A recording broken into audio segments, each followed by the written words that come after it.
বুদবুদের মারো গ্রামে এক বিধবা মহিলার গলার নলিকাটা দেহ উদ্ধারের ঘটনায় হারুবাগদি নামে এক ব্যক্তিকে গ্রেপ্তার করেছে বুদবুদ থানার পুলিশ। মঙ্গলবার তাকে দুর্গাপুর মহকুমা আদালতে পেশ করা হলো। বিচারক 7 দিনের পুলিশি রিমান্ড মঞ্জুর করেছেন। উল্লেখ্য, গত রবিবার রাতে মারো গ্রামে রাস্তার পাশ থেকে 36 বছর বয়সী জ্যোৎস্না বাগদি নামে এক বিধবা মহিলার গলার নলিকাটা দেহ উদ্ধার হয়েছিল। জানা যায়, জ্যোৎস্নার বাবার বাড়ি কসবায়। তার বিয়ে হয়েছিল মারোতে, কিন্তু প্রায় 4 বছর আগে তার স্বামী মারা যান। 2 নাবালক ছেলেকে নিয়ে শ্বশুরবাড়িতেই থাকতো জ্যোৎস্না। কিন্তু পরে বাবার বাড়িতে গিয়ে হারুর সঙ্গে কথা হয়, পরে প্রেমের সম্পর্ক গড়ে ওঠে। কিন্তু সম্প্রতি হারু ভেবেছিল জ্যোৎস্না অন্য কারোর সঙ্গে সম্পর্কে জড়িয়ে পড়েছে। এই নিয়ে বেশ কয়েকবার তাদের মধ্যে কথা কাটাকাটিও হয়। তারপরেই চরম সিদ্ধান্ত নেয় হারু। ছুরি দিয়ে জ্যোৎস্না দেবীর গলার নলি কেটে খুন করে সে।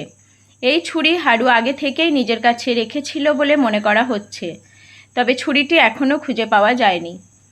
এই ঘটনায় ব্যাপক চাঞ্চল্য এলাকায়। মারো থেকে নিজস্ব প্রতিনিধি রিপোর্ট, সুখবর টিভি।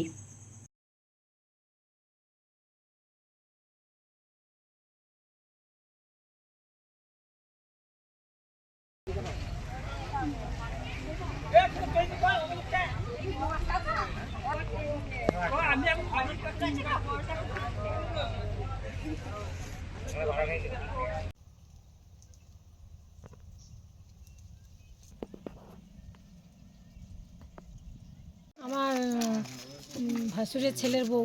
আচ্ছা, তো মানে কি ঘটনা ঘটেছিল কালকে?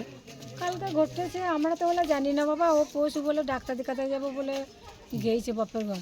আচ্ছা। আসার পর তো এইসব কি হয়েছে আমরা তো জানি না, বাইরে থাকি। না, আপনারা কখন খবর পেলেন? আমরা খবর পেলাম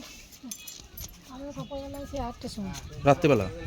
হ্যাঁ। কি আপনাদেরকে কারা জানালো? কেউ বললো সব ওই জন্য সব রিস্কার রাস্তা সবসময় লোক আছে আর আছে কি পড়েছিল বলেছে? পড়ে নিয়ে বলছে যে তারপরে ছেলেগুলো গিয়েছে নিয়ে দেখেছে আমাদের নাতিরা বলছে কাকি আধার কার্ড ভোটার কার্ড রয়েছে, তো কাকির এইখানে ডকুমেন্টগুলো কানে রয়েছে।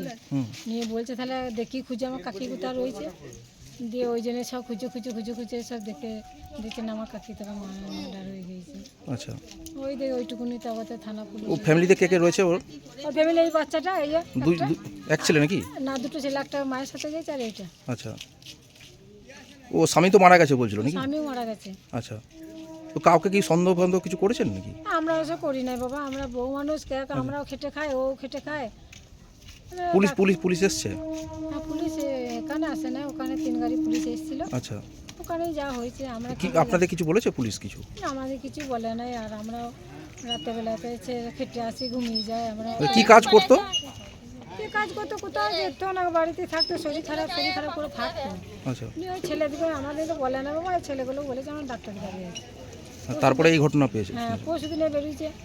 পরশু থেকে কালকে বিকেলে হয়েছে? হ্যাঁ, নিয়ে ছেলেগুলোকে শুধু তোর মা এলো বলছে না, মা ট্রেনে আসে। আবার ফোন করছি, আবার বলছে শুধুছি। ছেলেগুলো রাত্রে তখন বলছে যে মা মামার বাড়িতে গিয়েছে, বাস এইটুকুনি। তারপর তো কোনো খবর পাইনি। তারপর আবার সন্ধ্যেবেলা ছেলেগুলো শুধুছি মা কয়বার থেকে আসছে, বললো যে হ্যাঁ মা ঘর আসবে আজকে। এই যে ছেলেরা বলছে ভাত খাচ্ছে, বলছে আমার মা ঘর আসছে, বাস ওইটুকুনি। কোনো কি জানতে পেরেছেন শরীরে কোনো আঘাত আছে বা কিছু ছিল নাকি? আঘাত বলতে বলছে তো যে কাটা রয়েছে না কি রয়েছে, মানে গলা? হ্যাঁ, মানে গলা কাটা ছিল নাকি? হ্যাঁ, ওই শুনছি আমি, যে আমি দেখি নাই, দেখতে পারবো না, বাচ্চাদের নিয়ে যাই নাই। আচ্ছা, আর কিছু দেখিনি, এইটুকুই শুনতে পেয়েছিলেন? এইটুকুই শুনেছি, কাছে যাই নাই। আপনি কে হন? আমি ওর খুশাশুড়ি। কি নাম আপনার? মিলন বাগদি। মিলন বাগদি।